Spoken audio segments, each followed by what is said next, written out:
What's up, everybody, and welcome back to episode I don't even freaking know of the Backmarkers F1 podcast. It's been a while, I know. Life and random stuff just got in the way. And this is probably way too loud on your end because, for whatever reason, my sound is turned up. Yes, this is Chivalry, Medieval Warfare, and it will be giving you visual entertainment while you listen to me and two other people just bullshit for the next hour, 2 hours, 3 hours, whatever it is. So F1 and medieval murder, they go well together. Yeah, exactly, you know? I mean, that's about how Grosjean drives his car. So, of course, I have Zerashen of Valentin with us. Zerashen. Yeah. And some random German bastard. Hello, So some heartfelt. Can I just say flag pants? Yeah, flag Hello. pants.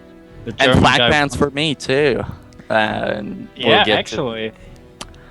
but Right. some heartfelt words. This has been an amazing F1 season from beginning to end, and it has been a pleasure to enjoy it with all of you guys. Aw, same here. Same Group here. hug. It was an incredible Absolutely season serious. with everybody, every single one of them. And the Brazilian Grand Prix that we have just witnessed about 2 hours ago is the best thing I have seen in sports in my entire life as a sports watcher. All the football matches, all the Champions League finals, all the other F1 races don't stand a chance when compared to this masterpiece. It really was special, wasn't it? I didn't expect that coming in because, you know, they were like, oh, it's definitely going to rain. And I was thinking, yes, rain, it makes things exciting. And then they said, oh, it's not going to rain. And the last thing I heard before I went to bed last night was no chance of rain whatsoever. And I thought, here we go. We're just going to have, as I join a match, we're just going to have like a Vettel domination. He's going to get by everyone. Maybe Hamilton will stand a chance. I never, ever in my life expected what we saw. Oh, my God. Well, Hamilton was obviously going to stand a chance because McLaren's looked a lot quicker than Red Bull throughout most of it, and Ferrari looked a lot slower than the two and quicker than everybody else, and that's pretty much how the qualifying panned out. Yeah. Alonso didn't do so well, Vettel didn't do so well, and surprisingly, Alonso didn't do as well as Massa. But Yeah, I guess we'll Massa- get to Massa. yeah, we'll get to Massa. First of all, okay, so do you guys think we have a deserved champion? 'Cause Yeah. this is Yes. For sure. and that's a yes from me, obviously. As much as I really don't really like the guy, I think you don't even have to like the guy.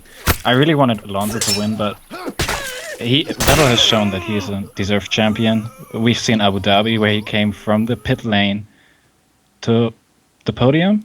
Am I right? Mhm. Yes. Yeah. He came to the podium. Today he was dead freaking last, and he takes the championship. I think. What is there more to say that he's a deserved winner? Oh, no, for And sure. It There's really no... is a brilliant show from Sebastian Vettel in these last races when he did have a dominant car, and you'd be afraid that this season would be ruined by, the factor of Newey. But it wasn't, because Vettel suddenly had to overcome a lot of adversities, and Alonso was his usual stable, reliable, very competent self. It really was an interesting championship. I mean, right from the beginning when the Red Bull looked complete shit. If you think back to it. Well, Ferrari looked complete shitter, so Red Bull just didn't look like, what we're used to seeing at a Red Bull. No. Wasn't nothing too. McLaren looked best of all, and you always compare through the last years. You compare McLaren, Red Bull, and Ferrari, and Red Bull was kind of middle of the road there. They were consistent, but then some Newey magic happened halfway through the season, and bam, 4 consecutive victories. Obviously, McLaren helped a lot. McLaren factor, yeah. Yeah. The pit crew factor of not being able to design a car that works. It's The fast, but Maldonado it doesn't factor, work. Yeah. The Hulkenberg factor. Grosjean apparently. factor. There's a Yeah, lot of factors at play. They yeah. all have long names and stuff. Except for Fine. Grosjean. I think Grosjean was the biggest factor of it all. In what? in Alonso's, because with it being so close, they both had brilliant results, but the two big races that really screwed it for Fernando were Spa and Japan. Well, Japan, okay, Lotus was a big factor. The Lotus factor, yeah, we'll call it the Lotus factor. Yeah. Japan being Raikkonen Well, and yeah, but Spa. Still, you know, that probably took away about the same amount of points as the alternator factor. True, the alternator. I don't even think they know what that was, to be honest. It was a weird kind of thing, especially in this modern era of uber reliable engines. Yeah. To have alternator failure, not once. And they were but- panicking like hell too. yeah. Like, yeah, noticeably. but they were panicking. running the new alternator this race, weren't they? No, No. they went back to the old one. Still not. Well, Okay. because didn't the new one break on Weber's car? There was something that there was an uncertainty about the new alternator's performance and its ability to perform well, and so they just were like, well, we'll go with they figured that they could mitigate it with engine management and whatnot. They didn't think that it would have they would rather do that than take the risk of the new one basically imploding in on itself in the middle of a race. All right. That works. At least that's what I get from what I read. Well, it worked. Barely. Yeah, you were. Yeah, it worked, but it was one hell of a championship. Yeah. So do we do it team by team in this race, driver by driver? Yeah, we can start do with? that. Well, let's start with the Red Bulls. I mean, they're the obvious place to start. Yeah, I think we should go go through every driver a bit. Yeah. Let's do that. So the Let's do Red that. Bulls, Sebastian, I thought it was all Vettel's- over. Into turn one, I kinda did too, but then I immediately thought back to Abu Dhabi, and I was like, wait, And no, he of was course it's- he took like 8 places in like 2 laps. Mhm. He was Yeah. back up there so quick. That was, I mean, I thought as well that he was pretty much done after that first corner 4 or something, after that incident, and that was a hefty crash. I mean, it's pretty much a wonder that he could drive that car. Yeah, I thought it was all over. I thought it was going to be able to get going again, period.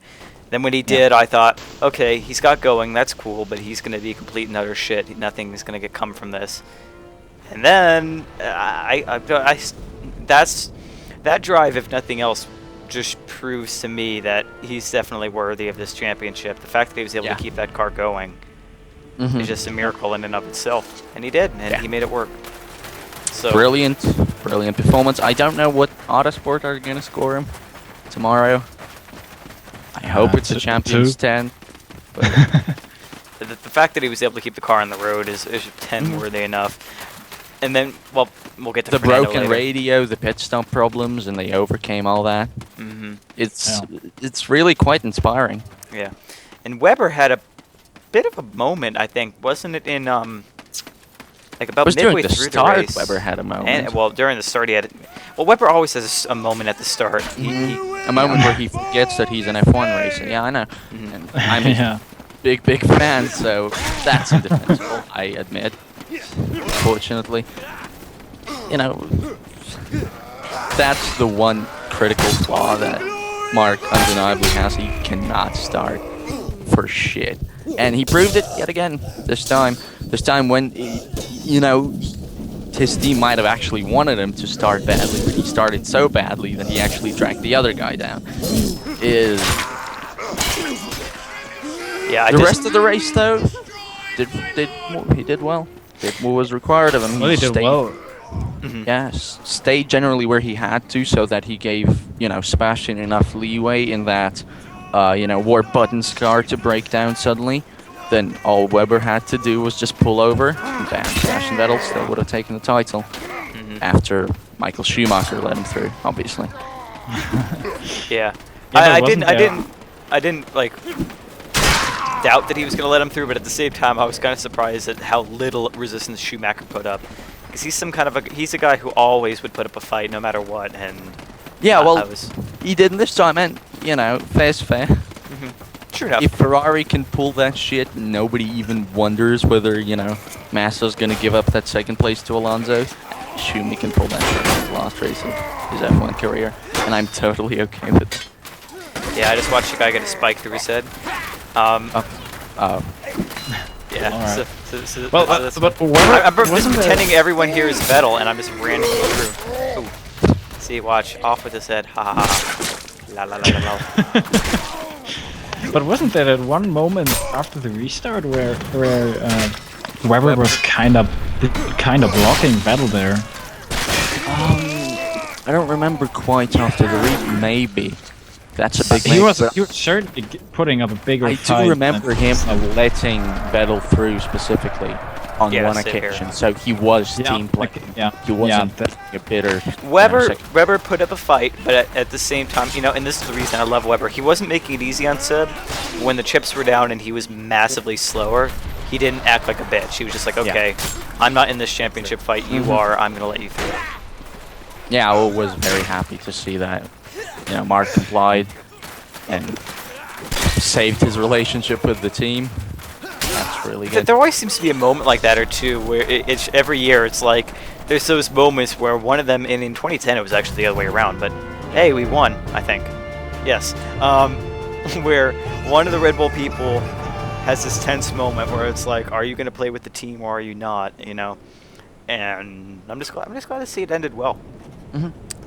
Could have ended badly, as it did for some, but yeah, it was fair play by all. And generally, of course, the Red Bull strategists have to be applauded for their performance this year. Genuinely, I think they have outdone themselves and brought a lot more points to Vettel than he could have hoped for in many, many races. I think they particularly excelled at that consistently as one team. If you were to ask me to name the team that excelled most at strategy, Red Bull would be it. Yeah, they always put him where he had to be. Always gave him the gaps. Very, very good job. The only time I could ever say that they failed at strategy was this race with the switch to dries, and even then, Vettel was able to overcome that and take the fight back, and it was a champion's drive. I don't like Vettel. I'm not a fan of Vettel. I did not want him to win, but he deserved it, and. Yeah, and I guess we can get to that now because it's Red Bull related. The controversy, or the perceived controversy that's brewing over this whole yellow or yellow-red flag incident. Yeah, Brundle asked the stewards. They said it was a red and yellow, so it's okay. Oh no! I'm fully with you. I think it's okay too. But there is actually this controversy I'm seeing brewing on social media in general, just. Of people who are convinced that it was I just got stabbed. That are convinced it was a yellow flag and are saying no, there's a conspiracy. And I just want to get your guys' take on that. Is this just like a standard F1? This is bullshit conspiracy. Some people just have to get that out of their system.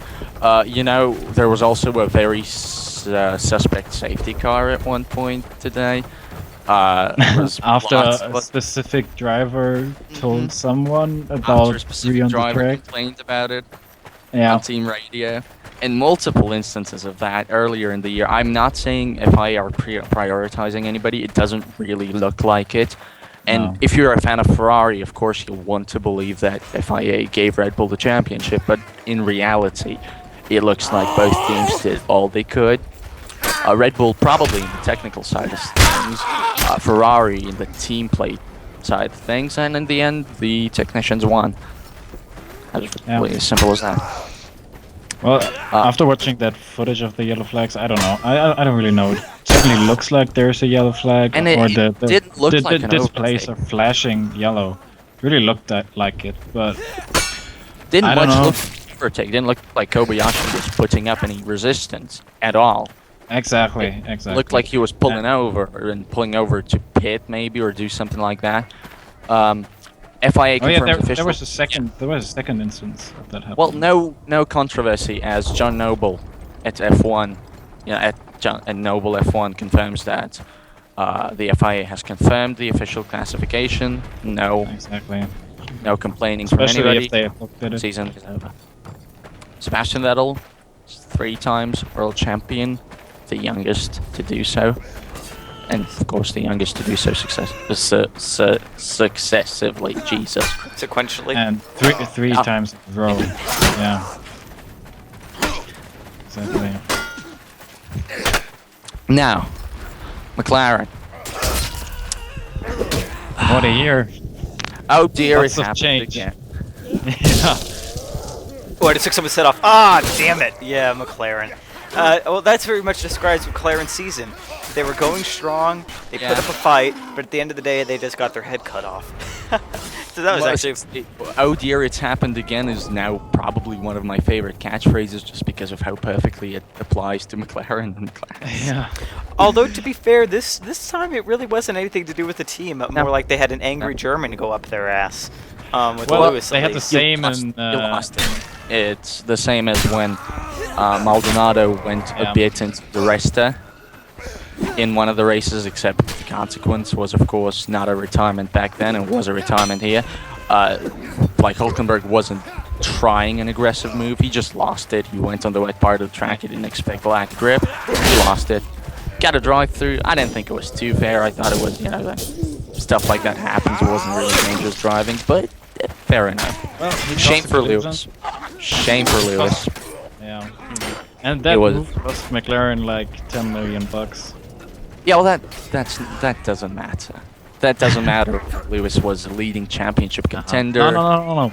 Yeah. But he caused the collision. He retired another car basically by doing so, and well, It's just a shame that is how Lewis Hamilton's career at McLaren ended. yeah. But like you said last week, he had his like farewell race.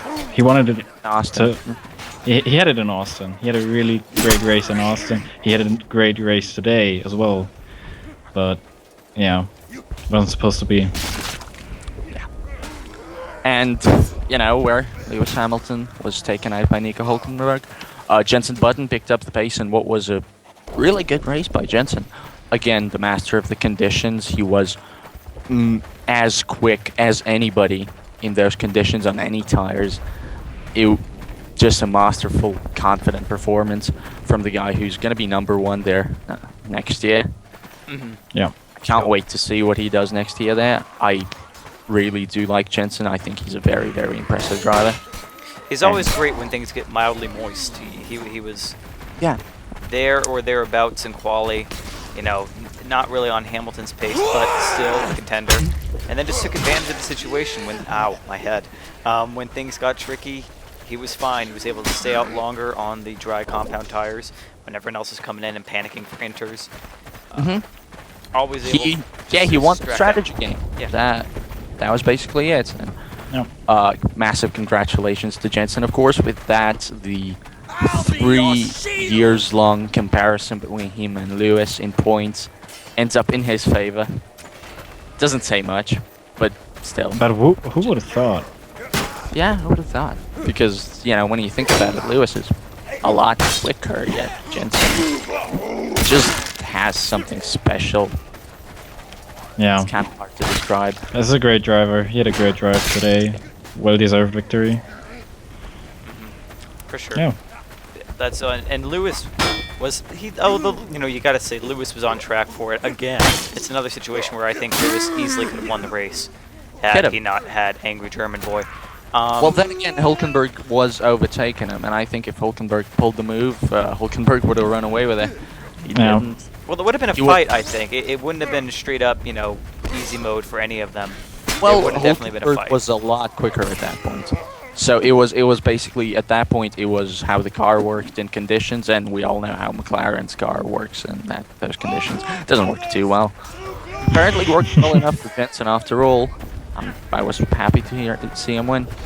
McLaren overall, not a very good season. Hopefully some changes incoming, but great performances from both of their drivers along the year. Much new gained respect for both of their drivers. Just good year for their resumes, even though Jenson had that problem mid-season. Yeah, just think about their season. I mean, in the beginning of the season, we were kind of fearing that Hamilton would have another year like last season. I was fearing that McLaren have built a rocket ship. Thankfully, Yeah. no rocket ships. And they win their first race, and that was a pretty big win. We thought the season was over back then. I remember thinking that. I remember thinking that's 2012 in a bag. It's going to be a McLaren. Yeah, exactly. Yeah. That's what everybody was saying. That's gonna be a McLaren dominant McLaren year. made sure that doesn't happen. Thank you. Yeah, McLaren made this season exciting. for Yeah. sure. In all the wrong ways. Thanks. Yeah, so Yeah. So moving on from McLaren to the team that beat them to number 2 in the Constructors' Championship, Ferrari. Ferrari. Felipe baby is back in a big way. Oh I my told god. you so. I told you so earlier. He didn't look anything. Like, he looked horrible at the beginning of the season. And even, like, I'm not never too quick to jump on the whole fire a driver thing, but I thought they should have gotten rid of him. They didn't. No. There's no reason to get rid of him after the second half of the season that he's has been. Yeah, ever since they confirmed him. Ever since they confirmed him, he's been putting up these monster performances. I mean, It's really nice to see, and I just hope that form carries over into 2012 and we can actually see some competition between the two Ferrari drivers. Ferrari might not want it to happen, but I'd really love to see that. Well, there's going to come a point where if Felipe has the pace over Fernando, he's not just going to sit back and take it. There'll be a point where Felipe baby Fernando is faster than you. It's not going to cut it anymore, and Felipe is going to go. And I think that point's going to be 2013, because I don't know why they would extend his contract further than that if they have people like Nico Hulkenberg lined up, like the hot new property. They have to have somebody young. yeah. Because most teams have to have somebody young lined up. That's Yeah, and getting rid of their proper good drivers, Sauber. But yeah, we'll get to them. We'll get to that, yeah. But yeah, so Felipe baby, fantastic race. Fernando, My what driver a of the race, by the way. who? Felipe? Felipe? Yeah, Yeah, I think. completely agree. I'm gonna be the dissenting voice here and say Hulkenberg. Until the moment. Well, Yeah, until the moment it would have been Hulkenberg, But Hulkenberg did have the moment, and so Felipe Massa. Massa did. What pace? What a When the great safety car race. came out, Massa was a lap down. Really? Yeah, he was a lap down. He was the only like front running car that was able to unlap himself. Yeah. Wow. Another, by the way, driver of the race is Kimi. Kimi, thank you. I've never laughed so hard at it Oh, my entire Yes. life. Yeah. That was like Button pulling into the wrong pit stop, except like 800 times as funny. that I don't. We'll get to that. But I feel bad for him because I thought that was his escape road too. I was like, oh, he'll just rejoin the track further up. I didn't feel bad for him because he was skipping parts of that track like over and over again all the time. Lotus did not look comfortable at all. But I guess since Fernando, great job, Fernando. Not good enough. We'll go to. It was good enough. No, I don't know what he could have done that was better. Well, could he have won? Is it the car? Could he have won in that car? Has he done not? Is it Fernando who has done not enough? Is it Ferrari? I'd say it's Ferrari. Good point. So I guess we'll go on to the Lotus. We didn't really get to see Grosjean do anything spectacular because he went to the wall. At least he didn't take anybody else out. That was Okay. a nice. It was a hefty crash. It was a pretty big crash. And he's okay, by the way. Nobody seemed to care whether he Yeah, that was. that was a point, and I was going to mention that. It didn't seem like any of the commentators gave a damn. It was just another Obviously, huge Twitter Grosjean confirmed that moment. he was quite alright. It was a big crash too. It was. It was a hefty impact, yeah. Well, good thing he's okay, obviously. He probably needs some wet practice because he cannot drive in those conditions as No. every Formula 1 driver should be capable of doing so. And he is really bad in those. other than that, the qualifying performance was obviously compromised by the Della Rosa incident, which Was another little Grosjean moment. Yeah. It wasn't a Grosjean moment. This was a racing incident. It takes two drivers to be in that situation. Yeah. Could have been any other two guys on the grid, I think, honestly. Ooh, I just threw a throwing axe into my own guy's head. Sorry, buddy. Well, but many of the other drivers wouldn't have gone for the. Maybe, Yeah, but, you know, it's his chance to shine. It's qualifying, and the luck he failed it. particularly good. He was trying to get the most out of it. I'll be really excited to see what Lotus are gonna do with that contract. They're gonna get rid of him. I don't think so. I think That will be one of the big questions of the off season. I don't think so. I'm gonna be, and this might sound like a fanboy in me, and it probably is, but I could see them going for Kobayashi. Oh, here we go. And we'll- they and- do and- that? Well, here's the thing. Kobayashi had a great race, minus a few off-track moments, which everyone, to be fair, was having. Everybody was having those. Yeah, he shitty had a moments. great race except for that one move he tried on Schumacher that did not work at all. Well, that was, to be fair, that was at the point in the race when the water started to pull up more. Just lost grip. Went for a genuine overtake. Like Hulkenberg got a penalty for that. If he took out Schumacher. And I don't think Hulkenberg should have got a penalty for that. I think that was Oh. bullshit. Well, then you should have also defended Maldonado a few months ago, but, you know. Difference being conditions. With wet conditions like that, the grip changing all the time, lap to lap is completely different. You're not going to get a, you know what I mean? Yeah, I know See? what you mean, you fuck. Yeah, exactly. But anywho, but back to Lotus. So Grosjean went into the wall and nobody cared. Doesn't surprise me. Kimmy did not look comfortable in that car all race. I don't think I've ever seen, somebody's got to say, Kimmy had a shit-tastic race. I've never seen Kimmy struggle that much in a car. Yeah, he couldn't. All over the place.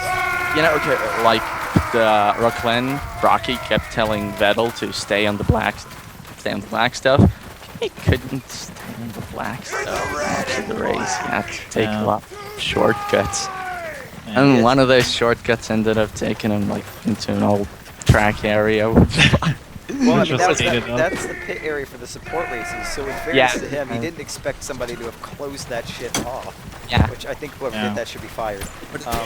At the same time, I didn't know where he was going at that point. Neither did I. I saw him. I thought he was going around, the edge where there might be more grip, and I'm like, oh, okay, he's just going for the edge. I thought he was going behind the pit wall like they do in NASCAR when the race is over.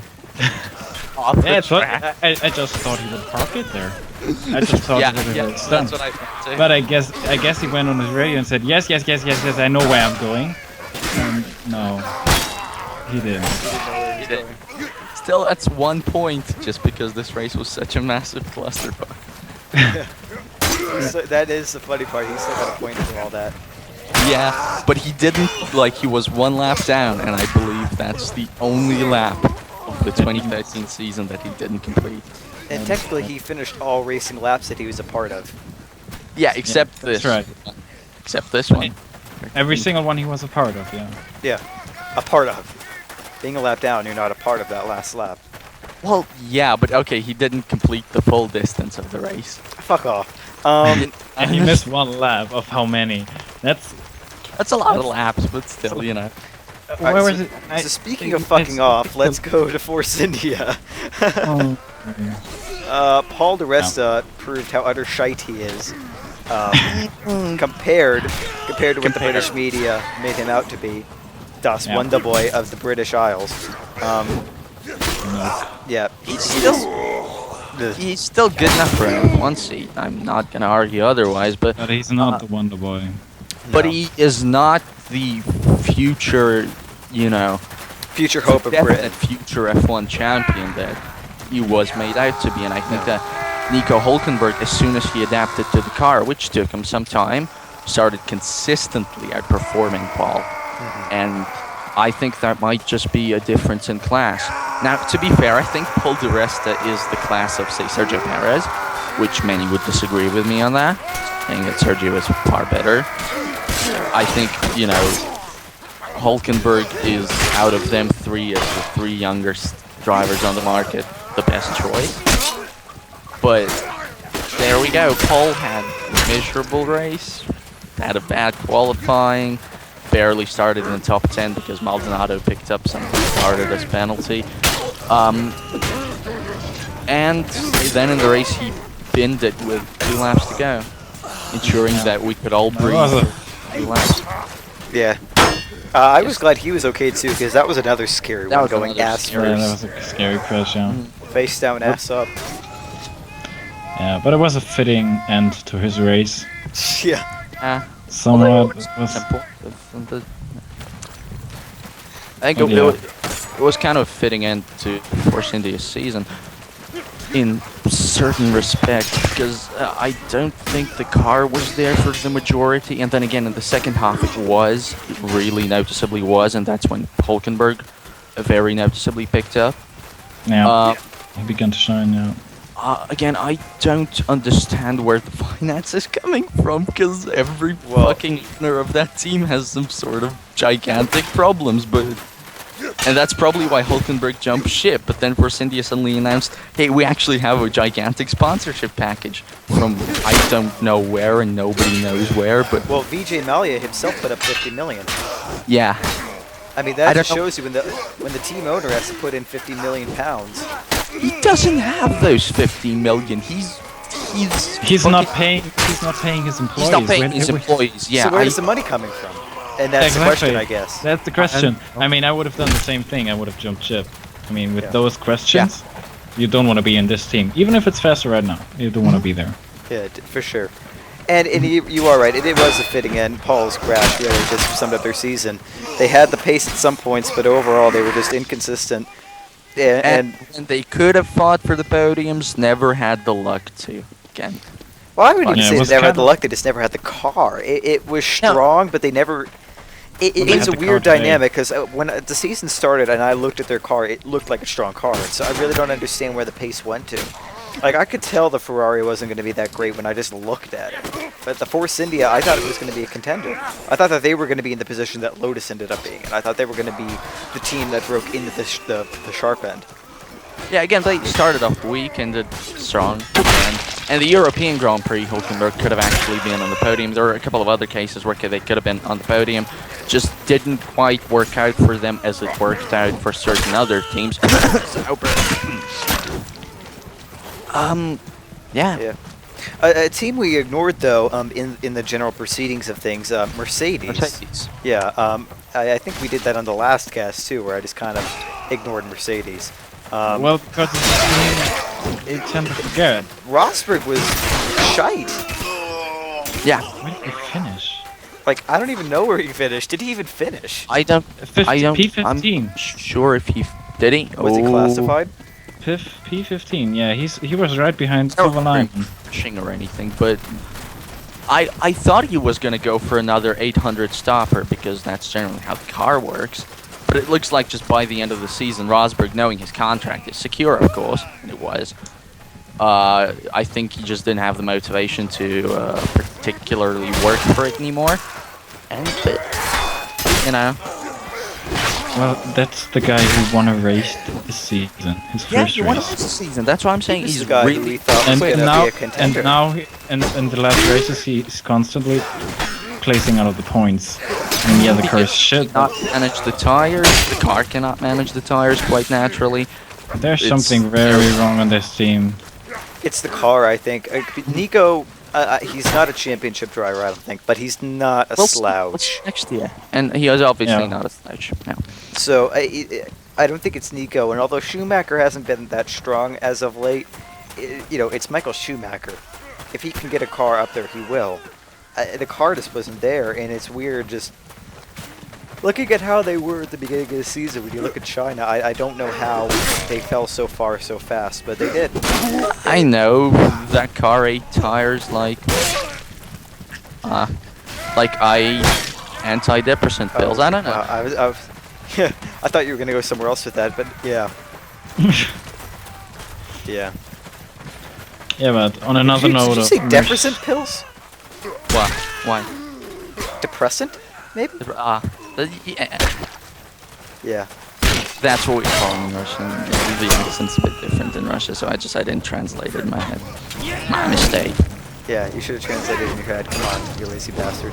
I'm sorry. I'm a Russian. I don't speak English. English is not my first language. Yeah, I know. Oh, I just got stabbed in the face. So, speaking of things being stabbed in the face, well, stabbed in the back, rather, let's go to Sauber. Oh, we kind of forgot about something here. What? Yeah. The Rainmeister scoring a P. Hey, he scored a P7, I think. P7, Maybe. yeah. Was it a P7? Yeah, P7. Might have been able to keep P6 if he'd fought Vettel a little harder, because Vettel was struggling towards the end, but obviously moving out of the way for his compatriot. And for his protege a bit. Still, it's not just his compatriot. They are really good buds. Well, he did fight off Kobayashi quite well. That ended up nearly costing Kamui all the points he didn't score in that race. He scored 2. Another great performance. I'm not saying anything. I'm just saying that Sauber are totally right to completely change their 2013 level. Well, what even happened to Perez? We never even got to see what happened to him. All I know is all of a sudden he was out of the race. I don't know. I think Senna had a first corner. Yeah, Senna is? No. It was Vettel turning in on Senna. Yeah, Vettel turning in on. Flying over Vettel's car and hitting Perez. What He happened was to out Maldonado? Because Maldonado was out too by that point. Did I don't anybody know. actually spot what happened to Maldonado? No, I nobody don't even think mentioned him, Brundle to be did, honest. because Brundle at one point's like, oh, I guess Maldonado's out of the race. I was like, what? Yeah. When did that happen? That was peculiar. To be fair to the FOM in this case, there was so much going on that I'm not surprised some shit was missed. Yeah, Well, especially to in the be first not laps. fair to the FOM, it's their fucking job not to watch the race, but to re-watch it to see what has actually happened and to show us the things that have happened. And if they covered it a little bit better and a little bit more like modern sport, then maybe shit like that wouldn't be gotten lost all the time. I have a strong feeling that that is run by just one guy in a room. Like, you need more One than one poor person guy to switching between camera feeds, yeah. Probably. F1 embracing technology in everything. But it was probably just one of those instances where they just didn't have the onboard feed of his car. But they have And the onboard feed in didn't every care. car, though, don't they? Isn't that No, like, wasn't it the controversy when Maldonado took out Hamilton after the Spa qualifying a few years back? They didn't have the feed have for the sound. Maldonado's car. They It can was only record 8 cars at once. why? because I don't know, because they're cheap. I budget. don't know. We were watching a budget racing series that nobody's ever heard of. You know, That was exactly the discussion. Why don't they have a feed for every actually car? use Kickstarter to fund their races because they can't, you know. Yeah. It's bullshit. Embrace technology, F1. Come on. You Yeah. owe it to Well, everybody. yeah, that's kind of weird. So Sauber, though, before we get to Williams and too much depth, Sauber. So Perez somewhere along the line went away, and Kobayashi had a really great race. Besides that one attempted overtake, which was partly down to conditions and partly down to him probably not giving a fuck A anymore. really great race, also known as partially an alright race. In those conditions, the car was supposed to be strong. I don't know whether it was. Maybe it was, maybe it wasn't. I'd say it was a mediocre race from him. I think it was more like. I think it was more like the thing that is expected of him. I mean, the car is supposed to be at that level, and he's supposed to score a P9 every single race, more or less. Well, Especially you know if what? he's I conditioned guess to the fight Gutierrez is capable of scoring P9. Especially with I don't think Sauber want to score P9s anymore. It's just the thing. 5 cars being out. He should be in that position. He is Mhm. there. Should- That's a decent result for him, but it's nothing spectacular. He made some nice moves, but yeah. Raikkonen made a very nice move on Schumacher too, and we all know how that ended up. So, you know, I understand you, Matt. You're a fan. You really like Kamui, and, you know, sometimes you know, the bias gets the better of you, but it was just another race where nothing. Yeah, I know. I'm gonna miss Kamikaze Kamui. Well, yeah. Really, I'm gonna miss People him. miss his ballsy moves. I'm gonna miss Kobayashi he is a really good Kobayashi. overtaker. I will have to admit. I don't like particularly like his forceful fuck you overtaking style, but you know. You don't like his forceful fucking? How would you know? My Ha- God, those see- Japanese people. Yeah, on well, Twitter, I told you not to spoiled. talk to Taki, but no. I know. You're pervy. Okay, Kimmy, come now, but not on my face. Remember that one? No. Yeah. That's Saki for you. So Williams, yeah, we kind of already covered them, but really, what more is there to say? Senna had another one of his typical, lol, don't know what the brakes are, move into turn 4. To be fair, kind of aided by the fact... Wait. Turn 1. Turn 4. Turn 4? Oh. Are we agreeing on that's Senna's fault? I'm Yeah. not saying it's Senna's fault. think I'm it's saying Senna's it's a fault. racing incident. No, it's a racing incident, but Vettel turned in on him. I was going to say Vettel turned it on, but at the same time, Senna is the one behind. If you go by 2012's overtaking definitions they brought in, Senna was the He's gonna responsible party, although it was a roller racing incident. I think that Exactly. I don't think both of them it's were a Senna's little fault. too Where should he have gone? had Into the knocked wall? down Vettel's inside. Vettel's ins Yeah, That would've Vettel came been- across It's on from the the inside. outside.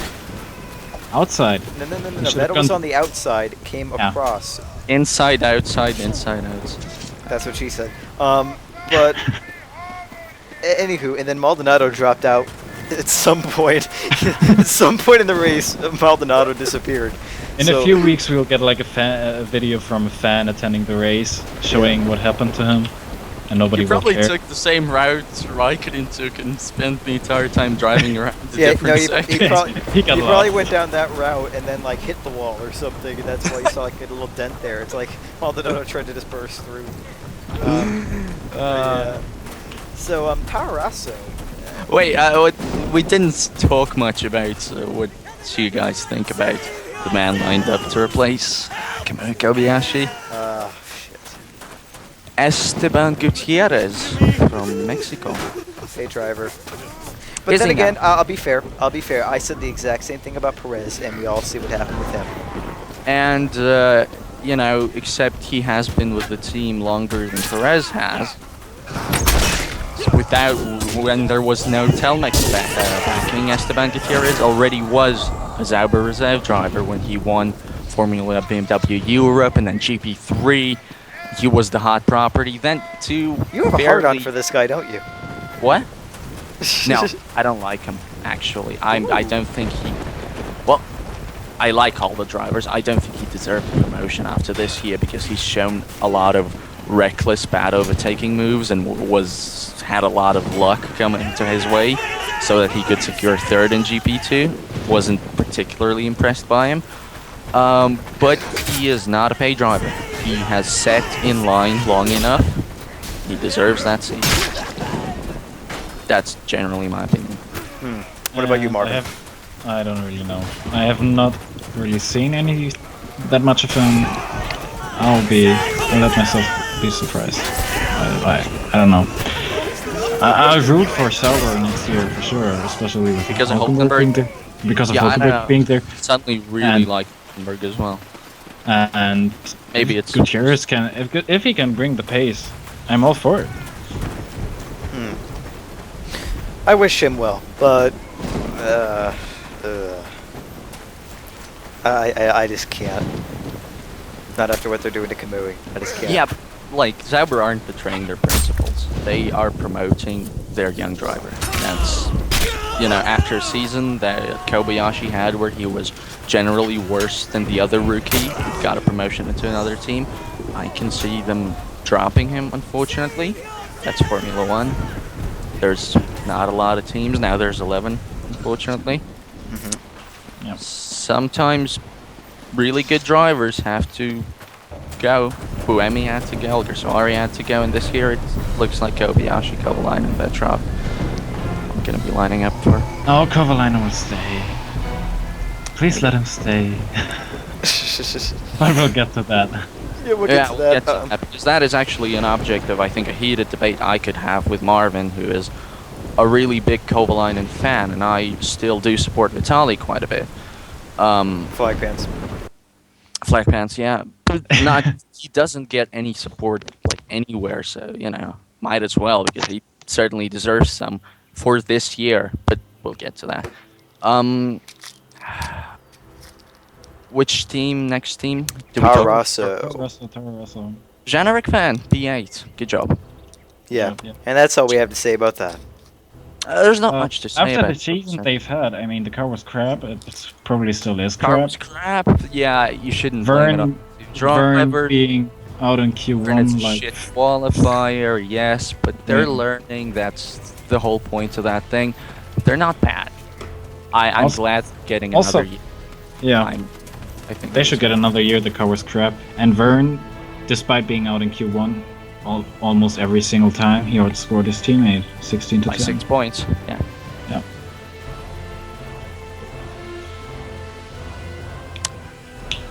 Don't have much Okay. to say about Toro Rosso, Matt. No, I really don't. What more could you say? They finished okay. Their car is still shit. I don't like their team, like strategy and ideas either. I think they're run by jackasses. But the drivers themselves, I quite like both Jean and Daniel Ricciardo. I think they deserve to continue Yeah, to impress. they deserve another shot in a good car, in a better car at least. Or at least another shot in this car with more experience. Because that could Yeah. also lead to some inspiring performances maybe next year with the Pirelli tyres. Never know. Yeah. Well, we're actually not arguing. What the fuck? And what else can you say about Toro Rosso? They didn't do much this season. Only thing they did that was noteworthy was Ricciardo outbreaking Vettel in Abu Dhabi. Well, yeah, and crashing crashing. out of the Caterham drivers in the European Grand Prix. Yeah. Yeah. You suddenly remember that, Mr. Fanboy. No, I'm not thinking about that. Speaking of Caterham, Speaking of Caterham, Hey, beating Marussia. Vitaly Petrov, P11. That has to hurt their bottom line. I hope it does, because that would not have been a deserved P10 by any stretch of the imagination. Why not? Well, just because the entire season, Caterham, if the points ran to say 15, do you have any doubt that Caterham would have outscored Marussia? No, but it's the same thing with HRT outscoring Marussia in the last two. I don't think they Yeah, deserve that was but fair. it happened, and so what? Well, I think Caterham didn't deserve to be rewarded like that, because both their drivers clearly tried to work really hard on getting the high positions in the races, and finally so did Glock and Pick. I mean, Yeah. I don't think it's a matter of them deserving it because of the drivers. I just think that's the way the point system works. And I think it just sucks with Caterham having all the sponsorship basically dominated in the small teams. It would have been nice for someone else to dethrone them, you know. well, it was. I mean, what more can we ask for? We have a nice battle for the championship. We have a nice battle right at the back between And the it was backmarker teams. It was a pretty balanced battle at the end too. Very 'cause true. Marussia was Yeah, ass very quick. true. I mean, Especially credit- considering the credits fact that to Marussia doesn't I have mean, curves. And sometimes Yeah. Pedro would get up there, which just Yeah. mountains of respect for the Spanish driver. And really a lot of respect for Naran Karthikeyan for out-qualifying. So, If you're not crashing in the first lap, yeah. like You know what, for staying on track, both of them in the cars that they had with they were probably stitched together from old spare parts and junk. Because they had no money. I'm gonna say the farewell words to HRT, because usually the Backmarkers F1 podcast team focuses on other backmarker teams. well, the backmarkers that actually put in effort in. Yeah, and HRT did. They just didn't have the money to go with the effort. Carlos did, then Carlos got fired, and Luis Beresalo, when he came in this year, he clearly put in some effort. Pedro de la Rosa qualified every time like it was fourth pole. Tried so hard. They were never quite there in the race, but they tried. It was a nice indie team. I am legitimately sad to see them go. That's what I think of them. You missed it, but I just took someone's head off. Well, yeah, sad to see HRT go. It's two seats less on the grid. That some young guys could certainly use to get some experience in an F1 car. Yeah, those guys fought hard every weekend, basically driving with a car that was the same since, I don't know, Germany, maybe? Last year, Germany. Well, some parts, certainly, yeah. There were probably some parts on there that were over a year old. There's probably some parts on there that were from Bahrain 2010. Well, and props to them for making that much of an effort and finishing the race. For once. Yeah, for once, well, it's difficult. You know. I just lost my arm. They lost their team and their jobs. Yeah, and their jobs. So it does suck though. That is a part that I actually really genuinely do feel sympathy for. Is the 2 people they probably have in their factory that lost their jobs. Let's say a word for them. Well, actually, yeah, more like they said it was more like 50 guys. I think is what they said. Holy shit! They have 50 people that actually want to be on their team. Yeah. Wow. Well, why not? If it would be your first job, if it would be your chance to get into F1. I think I'd do more damage to my take... reputation as an aerodynamicist for HRT than I'd gain from experience. Hey, well, you could remove the shark fin at least, and you'd be lauded as the aerodynamic god. The shark fin actually probably is the only thing keeping them on the track at this point. Well, I think it's bad to see another team go. Well, another team, but to see them go, there was seats that young drivers could have used, seats that maybe young aerodynamicists could have used to get a hold into the F1 system. Yeah. Yeah. So kind of sucks. So what do we say? Some thoughts about the year, I guess. Because Marussia, we didn't really cover. We sort of covered them in a way, but yay Caterham! I hope Heikki stays. I hope Vitali Yeah, gets good job, a shot at staying. I hope, if neither of them, I hope Guido finally gets the promotion he deserves, because he does. Charles P, I suppose he didn't really fight for the P11 against Petrov. Yeah, but he knows Petrov he has... was catching by quite a noticeable margin, and then was pulling away very quickly too. Hey, do you know, had it not been for Paul di Resta, they would have secured it because I'm confident that Daniel Ricciardo would have caught them. It was 6 seconds, 6 seconds back with 10 laps to go. So with 2 laps to go. So I doubt that. But again, well, he was 4 back when the safety car came out. Was he? Well, I believe. Okay. 2 laps, 2 seconds. You have to overtake too, and you have to overtake Pick before you could have overtaken Petrov. I don't think he could have done it. Actually, you know what? It wouldn't have even mattered because even if he would have, and then even if the safety car didn't come out, the rest would have had to have not crashed. Oh yeah, that's right. That's right. So, it actually didn't even matter in the end. That sounded really. Didn't even matter. So yeah, what a season it's been. Really only a few dud races, which is a nice change of pace from what we had in 2011. And even the races that we call duds, we generally don't agree on which races were duds and which weren't. I think that the only there were some. I think we can all agree that Monaco was kind of shit. No, I really like Monaco, for example. I really like the tension of the weather and the strategies at play. See, there we go. There's rain coming in 10 minutes. Yeah, that was very exciting to me. Yeah. And well, even if it had actually panned out, but the fact that the stage dry was just like, wow. Yeah, but just think about all I think in the middle of the season there were some weakish races, and then yeah. And then I'd say that India was not particularly enthralling. India and Korea. Yeah. I didn't even watch those 2 races. I honestly, those are the only 2 races I did not watch all season. Oh yeah, right, because you had them spoiled, I think. Yeah, because I was at those were 2 races where I had to be at work, and so I was like, I'll just download them later. But then I heard from everyone that they were shit, and so I was just like, okay, I'm gonna read them. Weren't particularly good, but No, after but just think- in Korea, you know, after we thought that the season was gonna end so anticlimactically, if you will, say hello to Abu Dhabi, the best race of the year. Oh wait, no, say hello to Austin, the best race of the year. Oh wait, say hello to Interlagos, the best race of our lifetimes, I guess.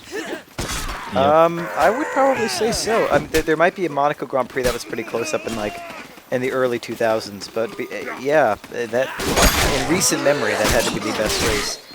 The only race I think that could top Canada and the U.S. Yeah. Yeah, and just think about all those tracks we thought would be super boring, like Valencia, like Abu Dhabi. The boring tracks. There were such epic races this season. Two really good races there. And that was in Valencia and Abu Dhabi. The usual excitement was produced by Montreal, and I think even Melbourne was good. So that's the kind of tracks I like. I like Montreal and Melbourne a lot. Same Monza, here. But even Monza race was kind of it was kind of processional. But even like Bahrain wasn't the super boring race. Yeah, it used to be. Rain wasn't boring, and generally, I do think we to thank the inconsistent Pirelli guys for providing us with a very entertaining season where the teams had to adapt a lot, and in the end, the team that has recently been managing to do it the best, Red Bull, that was the team that adapted the best. In the end, Ferrari overcame their troubles, also produced a consistently quick car, as we've seen with both Alonso and Massa being in Q3 all the time. In the end, Lotus again showed regression. Unfortunate, but noticeable. Did I say regression? I meant regress. Why did I say regression? Regression is a word. Yeah, you were right. Yeah, but regression is like mathematical. Can it be used as a way of like downward pattern? I don't know actually. I would just say they had a falling off again, like you were saying. Not as bad as 2011 was, but you are. It was. They kind of fell apart. Yep, the double DRS took away a lot of resource, and but the only thing though is going for next year, that should definitely be a massive advantage to them. Yeah, that they are going to run it next year, and they've already had all this time developing it. That is true. So, that is true, and that's why I'm very interested to see their driver lineup stay as it is, because I think it's a very promising driver lineup. To see if they can actually take the fight to the championship. This year, Kimi almost kind of nearly did. And I'm impressed that he got as high up as he did on his first contest. Sad. Well, he's third in championships. Quite special, yeah, I have to admit. I'm not his biggest fan, but good job on the return year. Last Grand Prix, terrible, but you got to think he had 2 really terrible Grand Prix that were like 17 races apart. Yeah. So I mean, I'll take them any day. I'll take that any day. He had day. other bad Grand Prix that, just because of the high retirement toll that he wasn't a part of, still appeared in the score list. He managed to but he only really had, I think, 2 legitimately terrible Grand Prix. China in Monaco. Monaco was bad. Very bad. There was a Raikkonen train that was completely destroying the procession of the race.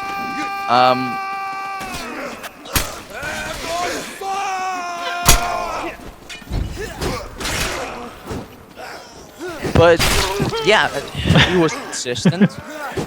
He took Lotus's first victory in a long time. Well, team's first victory in a long time. Yeah. And it was a deserved victory. It was a victory that will be remembered for quite a while because of the engineered things, because of the way he talked to Mark.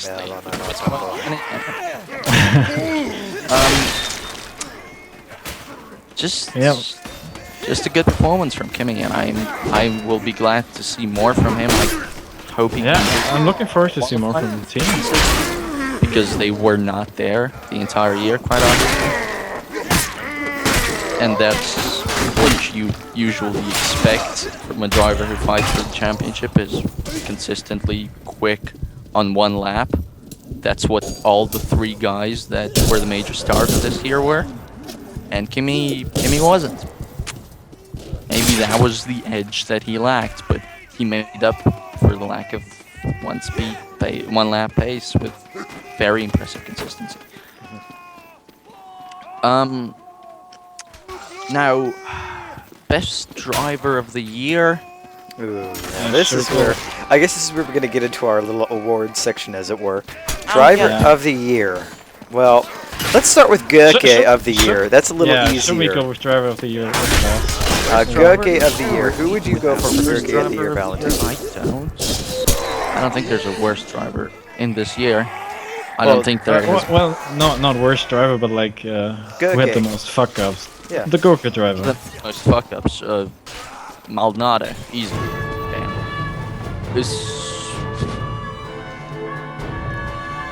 With Grosjean trying to catch up to him by the end of the season, but not quite, man. It's Pastor, yeah. But then again, it's either Pastor or the worst driver of the year. No, he's a race winner. Is Grosjean the worst driver of the year? I think 3 podiums say otherwise. Is Narain Karthikeyan the worst driver of the year? Well, he still finished in the standings ahead of Pedro, so I don't know. Maybe not. All the times he retired in quite interesting conditions was because his car broke under fucking neath him. So a lot of bad luck there, and generally he performed a lot better than I expected, at least closer to the end of the year. Is Felipe Massa the worst driver of the year? Hell no. Hell no. So I don't think I can award that. I know who my Gurke is going to be. And I think you do too. Not really. My Gurke is Grosjean. I think his 2012 campaign was just an extended version of his 2009 stint in the car, whereby he has a strong car, he's quick, no one will deny that, but he just makes he has the most idiotic moments I think I've ever seen. Call it lack of judgment, call it failure of the mind, whatever you want to call it. He just there's a 50-50 chance when he goes for an overtake that he's going to either make the move or he's going to punt someone off the road in spectacular fashion. Goes for an overtake. Basically, when there's a lot of cars around him, he's not good. Yeah, and he's the guy who got a run race ban. He's actually a pretty good overtake. Yeah, but so was there a worst driver of the year? No. I wouldn't say worst driver. But that's why I'm calling it the Gurke of the year, the most idiotic driver. Worst driver. At any given day, there were 20 potential worst drivers because we had 20 potential Grand Prix. Some of them had more slip-ups than others, but still, even those that did have their strong moments. Maldonado, like you said, won a race. Grosjean, like you said, got a few podiums to his name. And even, Karthikeyan, like you said, while he was last, a lot of those times weren't because he was slow, which he is, but because his car decided, I'm going to disintegrate now because you can't repair me. So I don't really think there is a worst driver, but I think that Grosjean's my Gurke. Maldonado's your Gurke. Valentin, who do you think, Marvin? Yeah, I think it's gonna be Grosjean. Yeah. I'm sorry, Val, but he's the guy who got a one race ban. He deserved it. To be honest, I don't think he deserved it. Just look at his comeback. Just look at the first 4 races. Yeah, it wasn't good, but the Lotus car wasn't particularly impressive in any Well, but he could have at least finished. I guess. Not every time he retired it was his fault, and he didn't endanger anybody. Except in Spa. Yeah. After Spa, after his comeback, which is what we're talking about. Wasn't particularly reckless at most points. Yeah, sure, he kind of punched Weber off at some point. But then again, the punishment for that is way too strict. And Webber himself compromised his start with, the usual thing he does at a start. Doesn't really start. He just kind of... Meh. So I defend Grosjean. I look forward to him returning with Lotus in 2013. I do believe he's earned it. And I fully expect him to be out of contract. So there you go. Okay, moving on. So we got the Gurke of the Rees. What about the worst team of the season? The worst team of the season. Which team utterly disappointed you in every single way? The biggest disappointment, like the... Yeah, not necessarly HRT because they were shit, but what team did you think would be a lot better than they were? Like the team, if we exclude the driver factor, just the team performance. Yeah, team decisions. It goes to Mercedes. It goes to Mercedes. Easy. It's theirs. It's the textbook example of how not to develop a car. It's a textbook example of how not to work with tires. They had two guys who I believe are some of the best drivers on the grid. Michael Schumacher, a 7-time world champion. Nico Rosberg, GP2 champion, and a very highly rated young talent. And where did they end up? Fifth behind Lotus. They ended up 5th. They could have lost to Sauber, and they were the best of the rest. They weren't even up there. They weren't even up in their league of their own like there was before. After a race win in the beginning of the year, and in the end of the year there was a streak where in 5 races, the 2 of their drivers scored 0 points. It's embarrassing. I think it's embarrassing. I think Mercedes are the most underperforming team of the year. Yeah. Okay. I have to agree. But I don't want to be boring here. I won't pick the same team. I think there's a few we could pick out. I mean, we could say McLaren just for losing the championship. Basically, they had so many fuck ups, the pit stop problems, the broken cars, everything. We could say they are the worst team. They lost the championship this year. They lost 2 championships. And let's not forget Force India, after coming off of what was a pretty strong 2012 or 2011 season. They nearly snatched 5th off of a broken down Renault. And Sutil actually snatched, I think, 9th in the standings. Well, no such luck here. The highest placed Force India driver is Nico Hulkenberg, and we thought he had a really good campaign. He's only in 11th. Still the highest placed Mercedes drivers in 9. We could also give it to Toro Rosso for the worst car of the season. Fucking hell. We can give it to Toro Rosso because of how utterly mistreated their drivers are all the time. And actually, Mercedes have shown the worst car development, I think, and have shown the worst tire wear work. But when it comes to just downright stupid decisions, when it comes to just downright uselessness, Toro Rosso is your pick. Should be your pick for the worst. It is. There's a strong case to be made for Mercedes, but before you even said that, I was going to go with Toro Rosso. Yeah. The car was shit, but even putting that aside, I mean, what they did to Buemi and Alguersuari last year was unacceptable. And, putting aside the fact that I like the guys, you just don't do that to your drivers. Putting aside even the fact. Even the fact, I hate Sauber for what they did to Kobayashi, but at least they did it with enough time for him to seek a contract, to seek a new team. You know what I mean? They didn't just say, "Oh, and by the way, you're gone." So yeah, I gotta agree with you there, Toro. It was a bad call too, because have they kept Alguersuari and Buemi, the guys with the experience this year? They might have seen those breakthrough performances they were looking for. Yeah, it's possible. They are looking for Sebastian Vettel Monza 2008, not understanding that is not happening. That those were different conditions and a different car that wasn't that much off the main car of because that was back in the era when they could just basically copy Red Bull shit and they could nothing. You know what I mean? It's a badly run team, and it remains a badly run team. I'm so glad that Vernon Ricciardo got extended. I hope they get the full year, despite the fact how spectacular Antonio Felix da Costa has been doing. And what? I just killed my teammate. Oh, okay. Felix da Costa has. I think we're still recording. I haven't checked in a while. Let's hope so.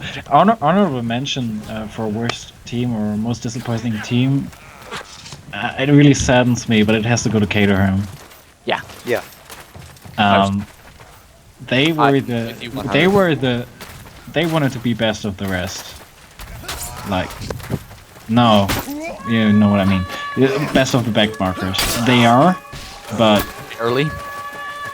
They are barely the best backmarker. They are the backmarkers with curves. Exactly. They are the backmarkers with a Renault engine in there. Mm-hmm. They should have been much that, quicker. There was no progress. There was no.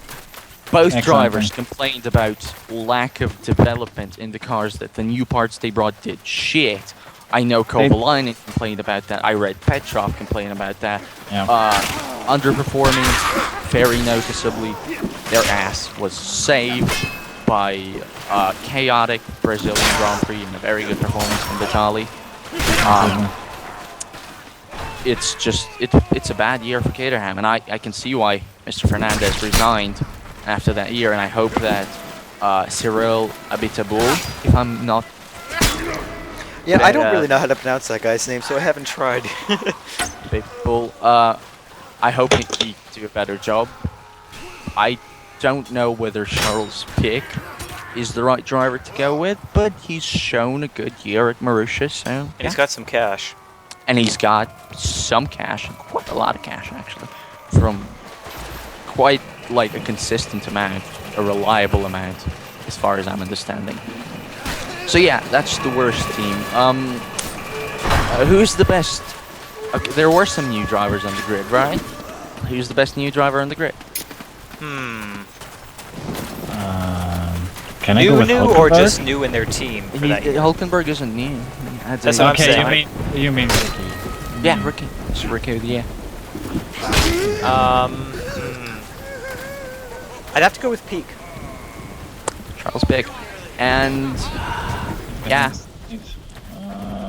Yeah, I was tempted to go with him. Charles Pic, he matched Timo Glock in the team where Timo has been this whole time, is comfortable with, and that's an achievement.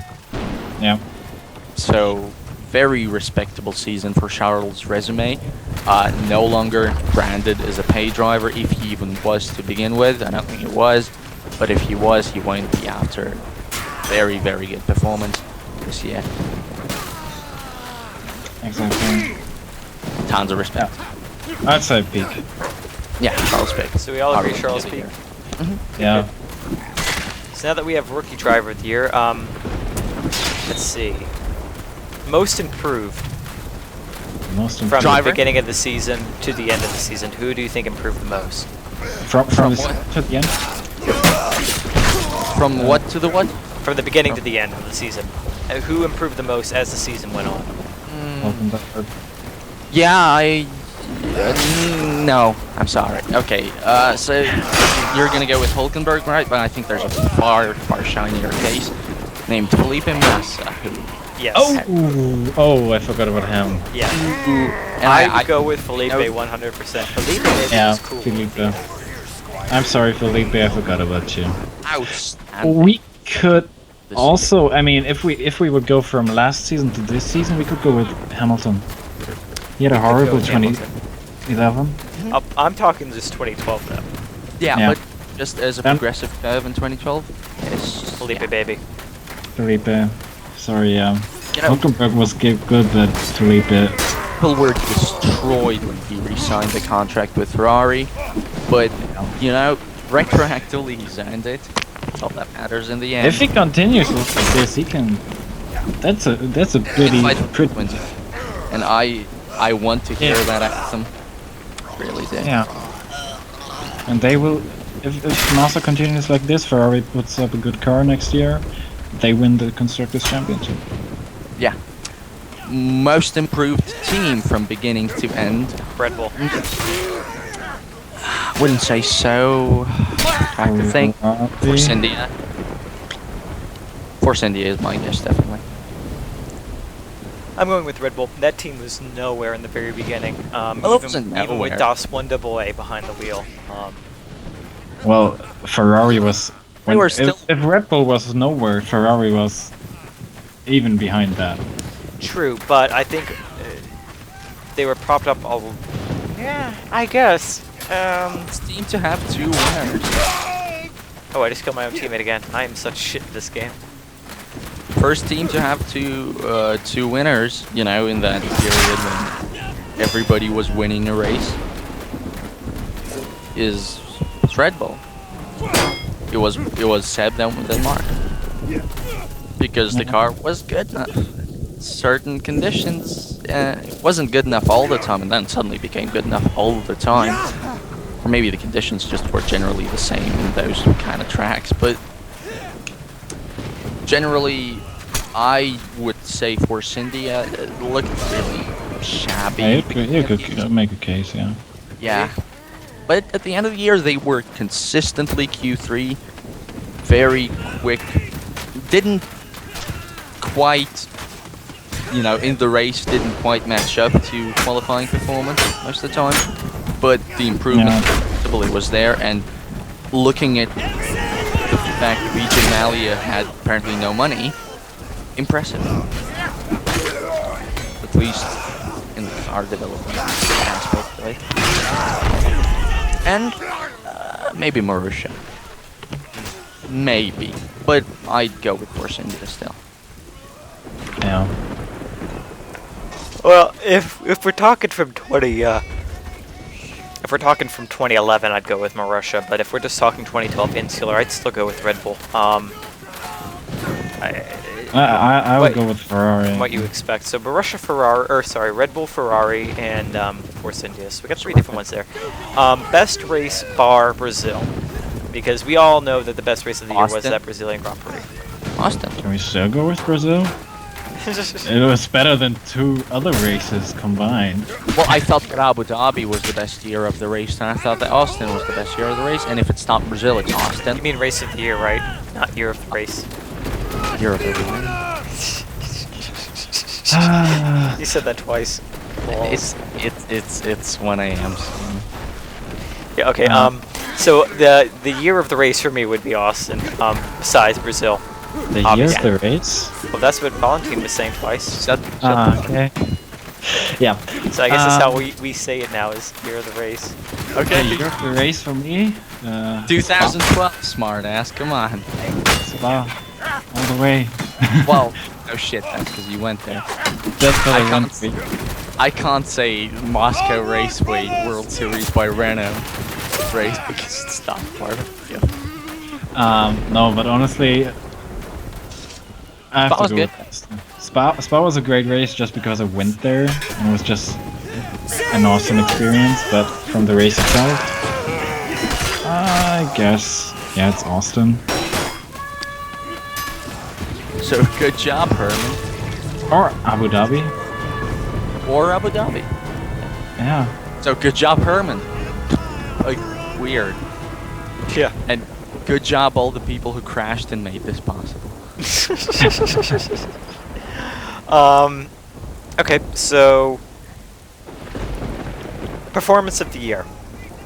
Like one drive performance. of the year? One drive. Not one driver, but what drive of the year? Drive. What drive of the year? What do you think was the best drive of the year? Ooh, that's tough, man. That is well, tough. since you have to think, I am going to go with, and keep in mind, I'm not a Vettel fan, Vettel's charge through Abu Dhabi. Because that's what I'm thinking too, and that's what probably a lot of people are thinking. And by a lot of people, I mean me and Marvin. Everybody. I mean, that was a stellar performance. Yeah, that was stunning.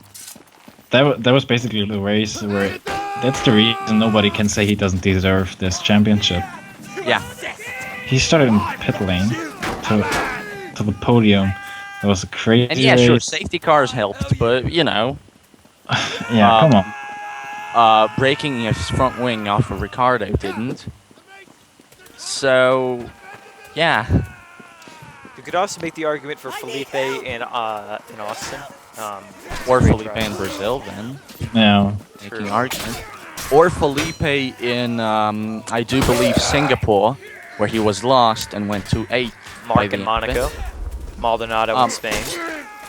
I think those are all good runners-up, but I think. How about Petrov in Brazil? For taking that P11. And Larkin in Singapore. A track he really likes, and he outdrove a lot of really impressive people to get there. Again, it's just been a year of really good performances from people. Grosjean in Canada. That was Grosjean in Spa from influencing the championship. Does nobody remember Grosjean in Canada, really? One-stop strategy, second? Because he made the tires last so long. All I hear is fanboy, fanboy, fanboy, fanboy. Oh, yeah, that's right. Because I'm the fanboy here. I'm the only fanboy of things here, you unbiased son of a bitch.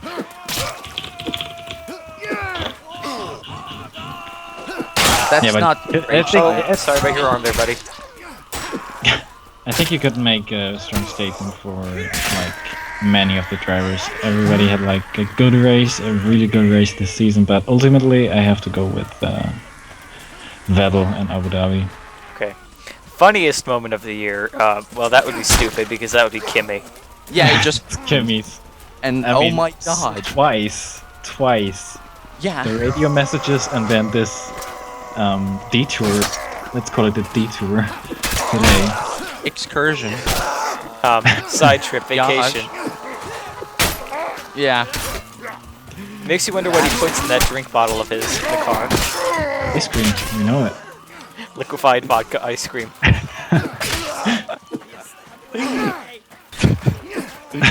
Yeah, rally experience did not go to waste. Whoever said that on Twitter. That is absolutely right. That was probably the funniest moment of this year. Not just because it's so fresh, but because it was just so weird to see out of the ordinary. It was like the equivalent of Jensen stopping in the wrong pit box. Yeah. Yes. And at least you could be sure that nobody got hurt in any of it, so then that was all good. True. Yeah. Driver of the year. There we are. Driver of the year. And we come full circle back to the one that we kind of stumbled on in the beginning. Driver of the year. And there are arguments to be made for a vast range of people. 2 people. There's no well, arguments. I think that you could easily say 3. 5 people. 5? Yeah. 4. Okay, come on. No, my nominees would be Marvin. obviously And Sebastian. the nominees are... Sebastian Vettel and Fernando Alonso are obvious. We know they're there. Another guy's pretty obvious. Lewis Hamilton. Yes. Kimi Räikkönen. Charles Peak. Charles Peak. For doing what he was able to do and keep Timo Glock honest. With respect to where they are, again, it's sort of like the article I'm doing right now. Where, it's not necessarily who won everything, but with what station they're in at this moment, who made the most of their opportunities. And I would have said Sergio Perez as well, had it been just the first half of the season in isolation, had we not looked at his utter shit-tastic second half. I think 3 nominees for Vettel, Alonso, Hamilton. Vettel, Alonso, Hamilton, and it's the safe choice, obviously, but just nobody was at that level. It was the qualifier, Lewis Hamilton, who had absolutely brilliant, stunning qualifying performance. It was the Vettel of 2011 who made a lot of appearances in the latter half of the season and also showed the world that he can actually overtake even when the car is sort of not designed to do that with the not very good straight line speed that the car has displayed in Spa, say, where he was able to overtake and say Webber wasn't. And of course Fernando Alonso for making the most out of the opportunity he had in the races and for getting a car into Q3 many times where it should not have been there. So and let's not forget those wet performances in Silverstone in Germany. Yeah. I think, the fairest thing I could do here is do like 2, do 2 categories, and I know the points are awarded on Sunday, but still, like, there's 3 best qualifiers of the year, I'd say, and there's the 3 best racers of the year.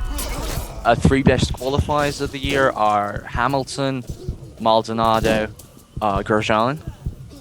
The 3 best racers of the year are Alonso, Vettel, Hamilton. That's my take. And the best driver out of them all, since I know what your answers are probably going to be, I'm going to say we have a rightful deserved champion in Sebastian Vettel. Now, see, out of my 5, and the way I would narrow this down is, I think if we want to rank them, my 5th would have to be Charles Pic, simply because he, despite the fact that he was able to be blocked on quite a few occasions, he still has some work to do. And as a rookie, we already awarded him Rookie of the Year. You know what I mean? 4th for me would have to be Kimi. Came back to F1 and just straight away was quick. Not the best qualifier, we all agree on that. But in the race, he was consistent. He put the car where he needed to be, and was still able to keep Lotus's hopes alive even when their car was falling apart, developmental-wise. 3rd, I would have to say Hamilton. Supremely quick, but when he was off in a big way. I probably would rank him higher if he was able to do more with the car, but unfortunately we don't know where he would have fared in some races because the car just fell apart, you know what I mean? It could have been an easy win, or he could have fucked up. You don't know how those races were going to end. You could say Singapore was a sure win. You could say Abu Dhabi would have been a sure win. You don't know that, even if the car didn't break. Hamilton, extremely strong year compared to 2011. Across season-wise, he would be my most improved. But I would put him in 3rd. For me, there's no question for me who my driver of the year was going to be, and by proxy who 2nd would be. Driver of the year for me was Fernando Alonso. Supremely amazing, fantastical job doing things with that car that it should not be able to do. Winning races, performing consistently. I think had he not gotten DNF'd in the 2 races he did, he would have been champion. Fernando did a great job. Ferrari, not as strong as Red Bull, and you wouldn't have guessed it from some of the performances he turned in. Awesome job by Fernando, and brilliant job by Seb too. That's to say that he's 2nd is not to say that he was shit in any way. I think he did fantastic. But at the end of the day, I think that while he is a deserved champion, without Adrian Newey, I think it would have been Fernando all the way. So, Fernando for me. Okay, I kind of took away my Fernando there. I was going with him as well. Props to Vettel, he drove an awesome season. No doubt about that, but the things Fernando did with that car, the passes he has made, the starts he has pulled, incredible. I'd say he's my driver of the year. Yep, pretty much. That's pretty much I'm it. gonna guess that's the 2 very popular opinions. I mean, I could see there being a case made for Hamilton, though, if you take away the team failures. For Hamilton, he was the driver who sucked last year. He had an awesome season this year, but with all the bad luck, the pit stop problems, the retirements, the crashes with Maldonado, and it was just not meant to be. It looked like his season to lose, and he did. Half of it was him, half of it was the team. I think there were a lot of performances from Hamilton, do though. Anything too wrong. I don't remember him specifically messing up. No, but he had little moments. He didn't have anything major like he did last year, but he had little moments. Fernando did not put a single foot wrong all season. I can't point to a single moment where I could say Fernando screwed up. There were little moments. Spinning out and qualifying in Australia in Q2, not making it to Q3. That's in You see qualifying. how far I had to dig? I'm talking about in races, and that's the other thing too. Yeah. There were little moments in various races, right about when the contract troubles were brewing with Hamilton, when they were saying McLaren, Mercedes, where is he going to go? Where we saw some of the 2011 Hamilton sneak in. Not much. He countered that very quickly, but there was little moments that I think detracted from his overall performance. But it was still a brilliant performance. Yeah. So Steve would be proud of us to mention McLaren and Hamilton for like losing the season. Yeah, because that's the. Well, that's true. WDC should have either gone to Hamilton or Button. No questions asked. They had that season, but I think it would have been Hamilton more than Button, and they lost it. Not only did they lose that, I'm very confident that their performance lost them Hamilton. Period. I don't think if they had been anywhere near as strong as they'd been in previous years, if it had been to the 2011 season with a 2012 driving Hamilton would still be with McLaren, and he would be a 2-time WDC winner. Yeah. If it weren't for all the pit stop problems, the strategy problems they had, he'd probably stay. Yeah. But well, that's it's good that he didn't. Spices up things for her. Yeah. Makes it more interesting. Yeah, and then I guess that's where we go next. I mean, what are the prospects for 2013? Can I get an honorable mention for Fernando Alonso being the best driver on social media? Yeah, Hamilton really fucked that up this year. Yeah, I'd say. Some of it was people making a bigger deal out of things than should have been, but then some of it was just, Hamilton, what are you saying? What are you doing? Yeah. Just shut up, Lewis. Yeah, with the telemetry thing and really with any sort of support for Chris Brown.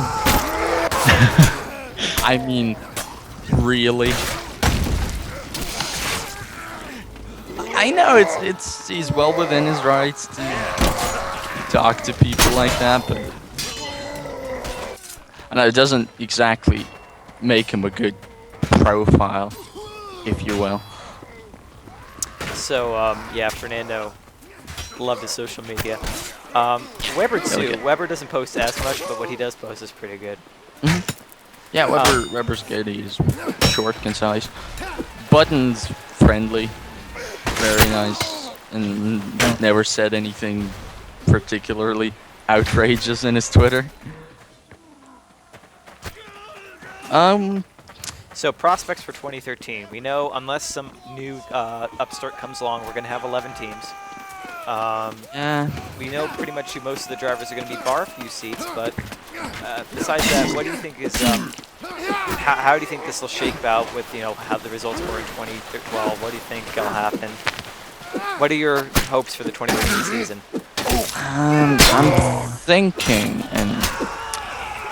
I'm thinking tire conservation might not be as important as it used to be, because as the season approached its ending, Pirelli started, like many drivers and many viewers started complaining that one-stop races are not the right thing. And I think Pirelli are starting to understand that, one-stop races aren't good, that they need to make the compounds softer. And I'm guessing that will eliminate many of the runs that Perez and Grosjean had on really long runs, one-stoppers. Maybe that'll take the competitive edge off of Sauber, actually, if that happens. Could happen, yeah. Yeah, maybe it won't. Maybe it will make Sauber stronger. But I expect to be weaker Sauber because of that. I don't think there will be a dominant either Red Bull or McLaren in the beginning of the season. McLaren, yeah. Well, McLaren with Button, McLaren will not have a pace setter. Red Bull still have Vettel. So now, yeah, and especially with the new guy Paris being there, they have they need some time to figure things out, I guess. Yeah, they will need, but I don't think Red Bull will be 2011 dominant. Probably not. No. I do think we'll see a lot of great things from guys like Hulkenberg, Maldonado, and hopefully Grosjean. And that's. I hope Felipe Massa can come back to the way he was pre his crash, because he's starting to show signs of it. He's starting to be a real fighter. That's pretty much all of my expectations. Who's going to win it? I have no idea. I don't think anybody can predict that. After the season we had this year, I don't think it's safe anymore. Exactly. I mean, Vettel won it, yeah, but he did it by the skin of his teeth compared to 2011. Yeah. 2010, it was good for them. You saw it building, and 2011 was the culmination of that. And I think this was a deciding year. If they had dominated again this year, you could have said they were going to go on another Schumacher-esque run. But they didn't. They just barely won it. And I think that the threat of a new Schumacher era is over. Vettel might still win it, but it's not going to be dominant. There's going to be new teams in the fold. Yeah. I think the double DRS for Lotus is going to be pivotal. Or the device, whatever, because it's not really a double DRS. I think it's going to be very interesting.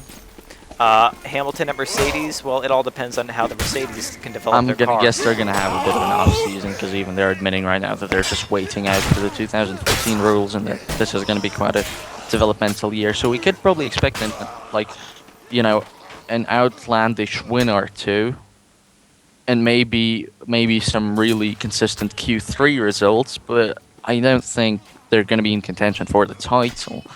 No, Or- that will be a frustrating year for Hamilton, I guess. I think it will be too. And the other thing, well, but then again, and I would say that I'd be worried about tire conservation because it used to be Hamilton was the guy who would be frickin' eating through tires, but he showed this year that he can actually conserve them pretty well when he needs to.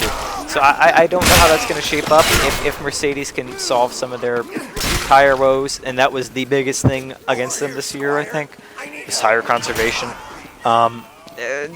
I don't know. Well, we'll have to see, but I expect Okay. Lotus to be stronger. I expect Mercedes to be in an off year, and maybe. It all depends on what Hamilton can do.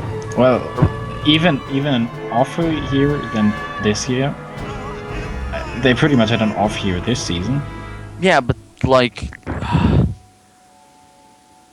basically, I'm guessing it's just gonna be another year where they're just Same waiting thing for all over again. 2014. Yeah. This year they tried to revolutionize the formula with the double DRS, and it seemed to work in the beginning. Then it didn't, and I don't think they're placing much hope on 2013. I think Hamilton, if he has grown up, needs to realize, and he says that he has. I don't know if he has. I don't know whether he'll be up to all the scrutiny from the press he'll get when inevitably the wins won't be coming from the Mercedes team. But, Yeah.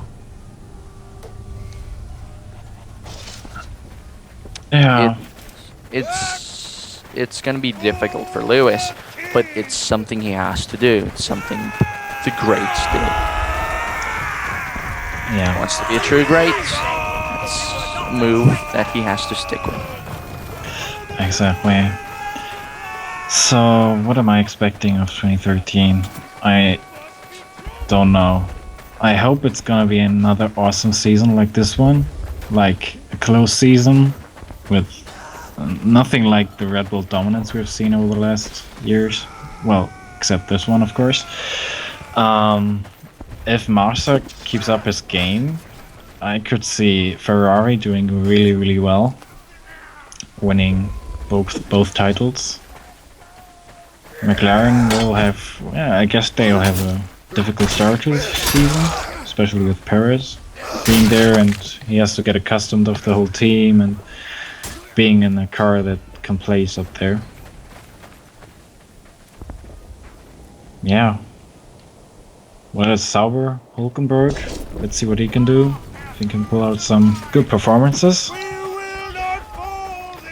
And I hope that finally something happens in the backmarker teams. I think we'll see Marussia jumping Caterham. And I hope Caterham finally jumps Toro Rosso and Williams. Well, not Williams, no chance of that. Well, Maldonado crashing every second race. But he won't be, Chance. there's just a law of probability that says that won't happen. And if Maldonado can finally learn to drive with other drivers on track, his qualifying performances are brilliant. We all know that. And the other driver, Valtteri Bottas. That's another thing Looking too. I like- guess we can cover. I mean, who do you think will take those remaining seats? What are the remaining seats? Well, there's one at Lotus, or well, one up remind in the Grosjean. air at Lotus. There's 2 at Williams. One you would assume would be taken by Pastor by Maldonado. Maldonado. who I you think have- Williams is pretty much set with Maldonado Bottas. Yeah, that's the overwhelming journalistic opinion. I think it's overwhelming for a reason, because that's what it's gonna be. That's what you don't give a guy 15 free practice 1 outings and then. Yeah. Then we also have we have kind of an open seat at Force India. The rest has. India. You don't know if the rest has this seat. Oh yeah, 2. Sorry. Yeah. The rest And- still wasn't confirmed. We have seemingly 1 open seat at Marussia as Glock is on a contract, but like again, who knows if money bags are big enough whether Glock can face a trolley situation this year. Yeah. We have 1 seat open at Caterham now, and we have no seats at HRT, which is truly. Sadly. So let's go buy them. The 1 seat at Lotus. Kobayashi. That's just my fanboy talking. Logically, Yeah. I don't know. They could put. Ooh, I just cut that guy's head off. They could put Jerome in there. They could take Kobayashi, because at least Kobayashi doesn't run into people on the first lap. All the time. In half the races. I'd still go with Grosjean, even though I don't like him, and and we all know why that is, but I think they will still go with Grosjean, and he'll be like on a soft contract, maybe. You think If they'll he pull a Heidfeld with them? Yeah, I could see that.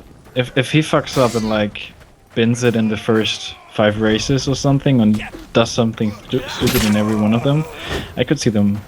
Oh yeah. Oh well, obviously I could see that happening to a lot of the drivers. He has shown the pace. It's not. I do think it's he's not gonna like stay. slow. Yeah, I do think he's gonna stay. He needs to work on quite a lot of things. Definitely, I'm not gonna disagree with that. You'd have to be delusional, but my God, the goodness pace. So I'm gonna go with Grosjean. I think Grosjean is staying. Williams. I think he's out. In all seriousness, I don't know who they'd replace him with, but I do think he's out. So that's just me. Williams, Bottas, and Maldonado. Maldonado not for his pace or anything, but because he has the money. Bottas because Senna is shit. Bottas has the money too, so yeah. They're good. And he's in that backed by regard. Mika Hakkinen. I mean, come on. And he's really backed by Toto Wolff, which might be the important thing. Wait end a of it minute. all. Were we just talking about Maldonado? I think Maldonado has to have been given a bit of credit for funniest moment of the season. His moment in Venezuela, Oh Lord. where he crashed on the road. That was a pretty good one as well. That was a pretty good one. Thank you for reminding me. I love the one video of it. The woman yelled in Spanish. See, even here at home, he crashes. Yeah, exactly. But yeah, I think Williams will go with Maldonado and Bottas.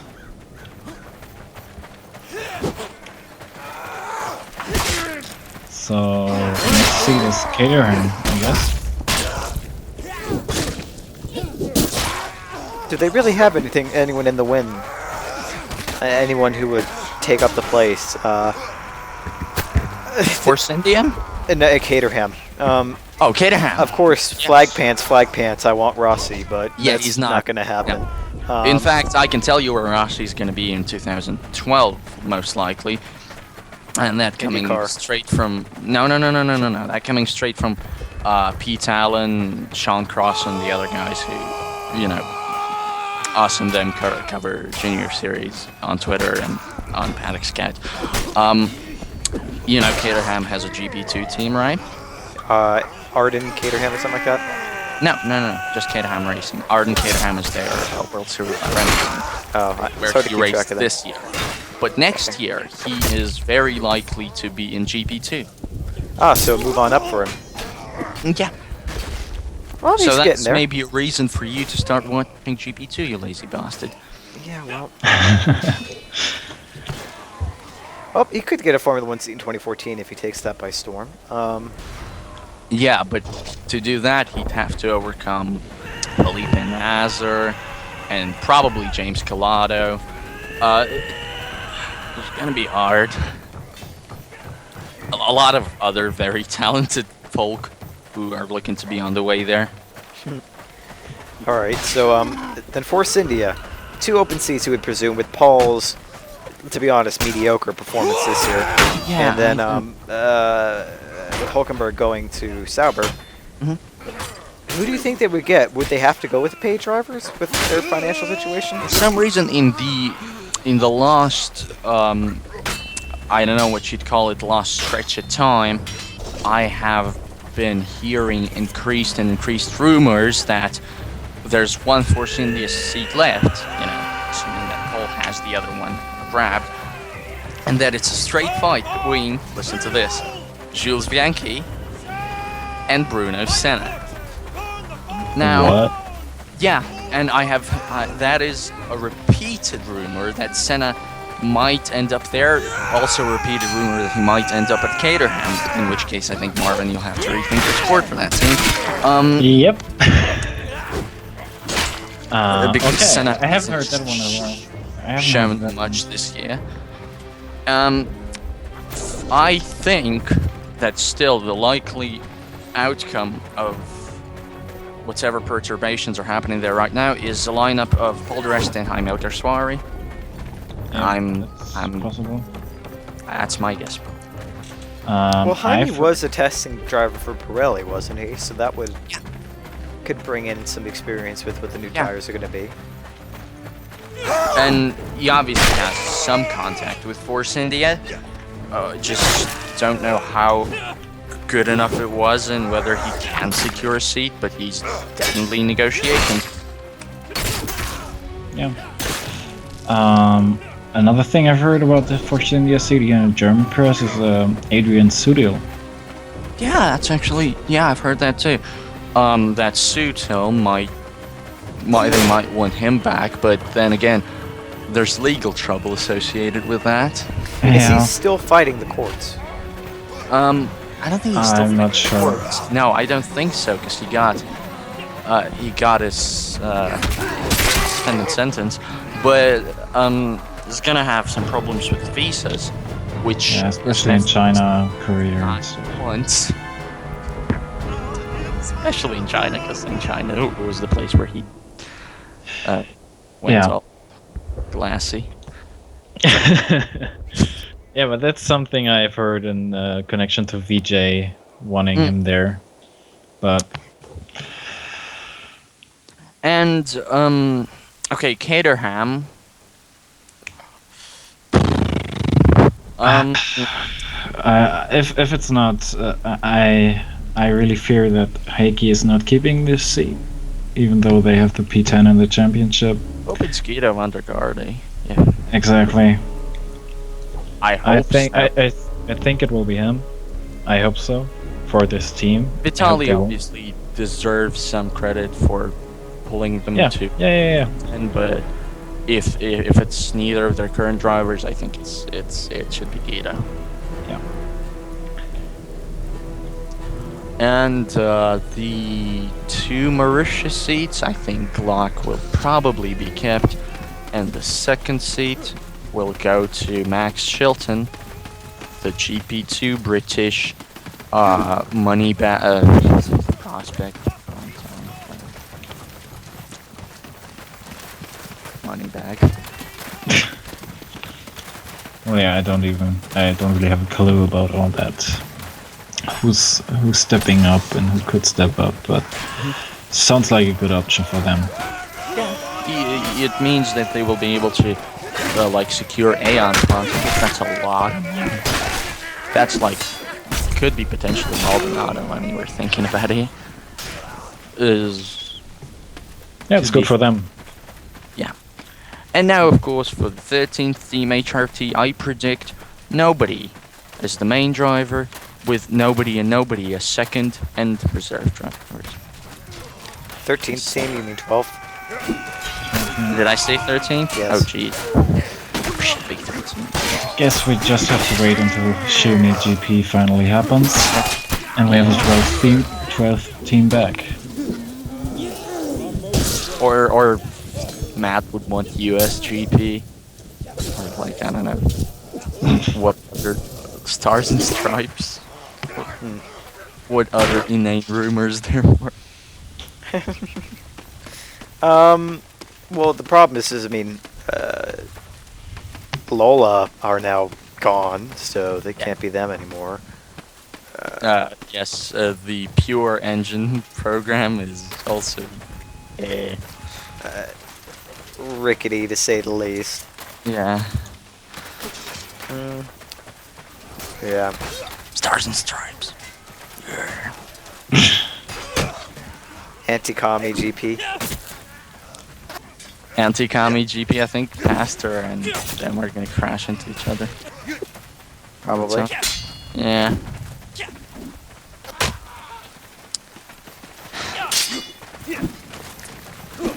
A couple of words of sadness For. for the year that is now over. Yeah, it's quite. It's gonna suck now.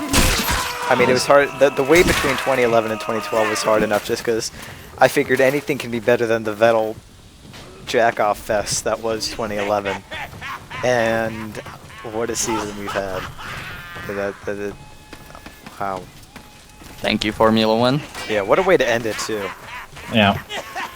Thanks. That was an awesome season. The races were awesome. I think we, compared to like last seasons, we didn't have one really boring race. And Best Formula One season ever. Probably. yeah, I'd say so. It's for the seasons I've seen so far. Mm-hmm. Yeah. And thanks everyone for making it this great this season, this special. Was awesome to talk to everybody. Yeah, it's a lot of fun. Yeah. It's funny to think how far we've come too, just as a show. We actually have people. We have fans. I met. There were some people I played with last night on Formula One, and they actually knew about the show and shit. So I was like, wow, there are actually people outside of our little cult that know about us. It's kind of cool. That is kind of cool. That's cool. Well, if any of you guys are listening, thanks a lot. It really means a lot to all of us. Yeah. Yeah. Because we really like doing it, and we really like to get feedback. Yeah, it's a lot of fun. I mean, and the thing I like too, and the reason I hope this keeps going is just because it really does bring a different angle. I do like being able just to give our opinions on Formula One without all the PR, political correct bullshit. Just say what we think. I think you know, F1 needs more people like, this is going to sound sort of self-serving, but it really does, because with a season like this, you can't contain it all in a press release. Yeah. Exactly. Really enjoyed it this season. Everything on Twitter, every discussion we had about this season, from the launches of the cars to every race where we went crazy. Wouldn't be the same without all the social media. That's right. No. Exactly. Yeah, it's Thanks definitely changed a the lot. sport for the better. I mean, it really took off this year, especially with the teams too. The level of interaction, it's fantastic. The Lotus tweets. Oh, they're fantastic. I got to talk to GP2 guys and GP3 guys. Felt really good. My dog is now famous. Marussia dog.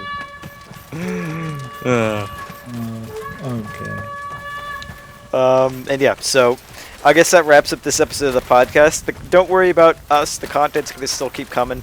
Borch just finally got off of his ass, and we'll be getting you more videos. I think he's back on his ass after this race. We all are.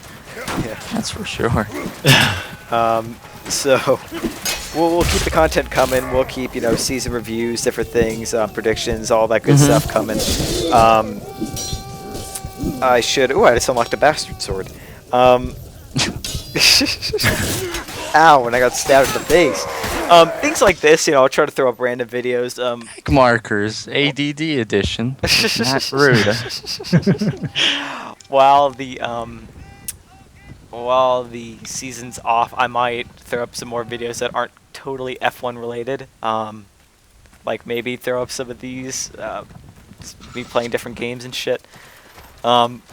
Just keep you guys entertained, my thoughts on the season and all that, my insights aerodynamically. And well, Wow, yeah, that's what keeps them coming. I know, right? My detailed flow analysis, you know, just it strikes in all the right areas. I mean, there are people fapping to that shit. Can't you just make like a video of just like flow charts and data from like your coursework? Oh, that would be too pornographic. I'm sorry. And set it to 70s music. So it's, you know, yeah. Yeah.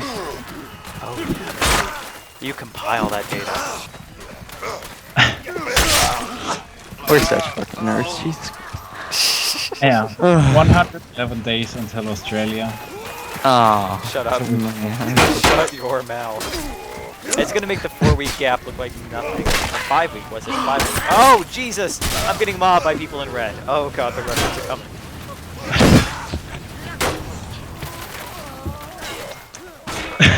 Oh my goodness, 111 days. Yeah. I can't believe it. Thanks for the crazy stuff. Well, yeah, the one consolation is we only probably have a month until the first cars start rolling out. Exactly. Yeah, and there is still some driver announcements to go. Exactly. There's still lots of stuff to talk about. For now, at least we can bitch and quite get some time.